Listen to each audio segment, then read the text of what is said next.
Here's a take that I want us to address right now that I think is still to be determined, and that is the outlook for Ohio State quarterback Julian Sayin. Before the year, I was like, hey, listen, Ohio State pretty much just breed quarterbacks at the top of the Big Ten. Every single year, it feels like they got a guy leading the Big Ten in passing, and that was my prediction. Hey, he's going to lead the Big Ten in passing yards at the end of the year. Might still happen. Got a few individuals to chase to get that done. Julian Sayin currently 9th in the Big Ten in overall passing yards. I digress.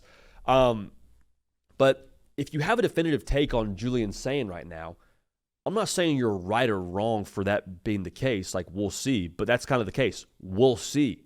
I don't think we know anything about Julian Sayin, for better or for worse. Like, I think there's the discussion of truck versus trailer. Are you the truck pulling your team, being the reason why you win games? Or are you the trailer kind of just along for the ride in the back and having other people pull you along and you win almost in spite of your quarterback in some ways? So far, Julian Sayin's been neither. Julian Sayin's out there riding shotgun on the aux, finding the nearest gas station, making sure we don't miss a turn on the nav. Like, Julian Sayin, he's not the track or the trailer or the truck or the trailer. Right? Julian Sayin's the co-pilot right now, dude. Just sitting shotgun. The truck right now is Ryan Day, Brian Hartline, Matt Patricia, that defense, all those things. And that's fine because you know what? Where they are right now in the context of this season is undefeated and I think the best team in college football. And I think there's a thought out there too when it comes to like how we view Ohio State quarterbacks. We're a little bit irresponsibly conditioned to just believe that an Ohio State quarterback is going to go out there and light it up, hand up. That's why I thought we would have him lead the Big Ten in passing. Might still happen. But we need to account for the context of those previous Ohio State quarterbacks and who Julian Sayin is right now in his situation. Like, Julian Sayin, his first month as a starter in college football, played, at the time, the number one team in college football in Texas, and then went on the road and played in a game where you're at a venue the team's the second longest winning streak at home in college football against Washington. Like, those are not small asks of your first-year starting quarterback, your redshirt freshman quarterback. Not a small undertaking. But we think, well, C.J. Stroud, he was awesome right away after his redshirt year. What's the difference here? C.J. Stroud had to throw the football, dude. C.J. Stroud's defense was abysmal. Julian Sayin's got a great defense. I don't need Julian Sayin going for over 400 yards passing. We're fine. Julian, just complete the passes. Don't turn it over. We'll be good, brother. 79% completion percentage, only 3 picks. That'll win. That has won. C.J. Stroud had to win it. Dude, they went for 484 against Oregon and lost in his second start as in college football. Like, you understand this is not the same situation here. So, yes, would you like to see Julian Sayin light it up just for, the aesthetics of it? Sure. But the better aesthetic is being undefeated. Justin Fields, another example, lit it up early on in his career. One, Julian Sayin and Justin Fields, different level of experience when they got the job at Ohio State. Justin Fields played more college football. Two, Justin Fields didn't play a ranked opponent until the month of October. Okay, so there was a little bit more runway for Justin Fields to flex and put up bigger numbers and all those things. It's not the same situation for Julian Sayin. So is Julian Sayin a truck or a trailer? Like, I don't know. He's not had to do either yet. And that makes sense. Would you ask Julian Sayin to go win the game against Texas for you in his first ever start?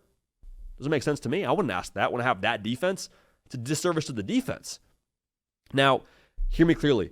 Julian Sayin, doing what he's doing right now, can't stay stagnant, but if he even just like evolves as the season progresses marginally, Ohio State, they can win the Big Ten this way. Julian Sayin could be 7th in the Big Ten in total passing yards, and Ohio State could be hoisting that trophy in Indy.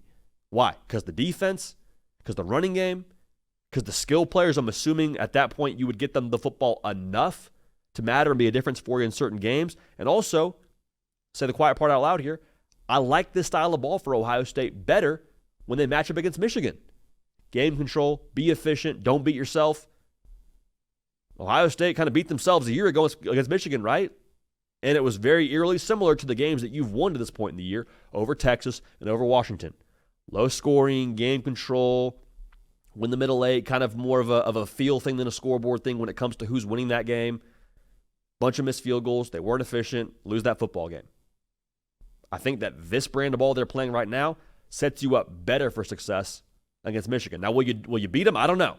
We're going to pick that game when it gets here. I don't know. But I do think that you're more positioned to, with this style of ball behind Julian Sayin, than what you've had previously. Now, I say that to also say, I think to win a national championship, at some point in time, got to hand Sayin the keys, dude. At some point in time, I'm not looking forward to this day, but I will eventually have to hand my daughter keys to the car and say, drive. I can't get you to where you want to go. I got work in a few hours. You know, your mom, my wife can't take you there. Like, you got to drive yourself there. For Ohio State to win the national championship for the second year in a row, they're going to find themselves in a spot, whether it's against Notre Dame, whether it's against Texas again, or it's against Ole Miss or whoever. Like, there will be a certain point in time where it's like, hey, we need Jeremiah Smith to pop the top on the defense. And the only way that happens, Julian, is if you wing it, dude. We need you to maximize our best players. You need to be able to drive this car now. And so when that time arrives, then we can say, okay, is Julian Sayin truck or trailer when he gets behind the wheel? But until then, I'm fine with how they're winning games. Fine with how they're winning games. And also, I would say this too, with Ryan Day and Brian Hartline calling the show, I think it'll be as quarterback friendly as possible. I think they know what they're doing when it comes to elevating Julian Sayin. I'm not worried about it, man. I'm not worried about it. It's a road trip, and the best road trips switch drivers throughout the course of it. When Julian Sayin gets the keys and it's his turn to drive, that'll be the point where you can say they can or can't accomplish X, Y, and Z. At this point, there's nothing to me that says Julian Sayin is a liability for Ohio State with how they've won games. So were we right or wrong on that? To be determined with our thoughts on Julian Sayin being the guy here for Ohio State in the context of this 2025 season.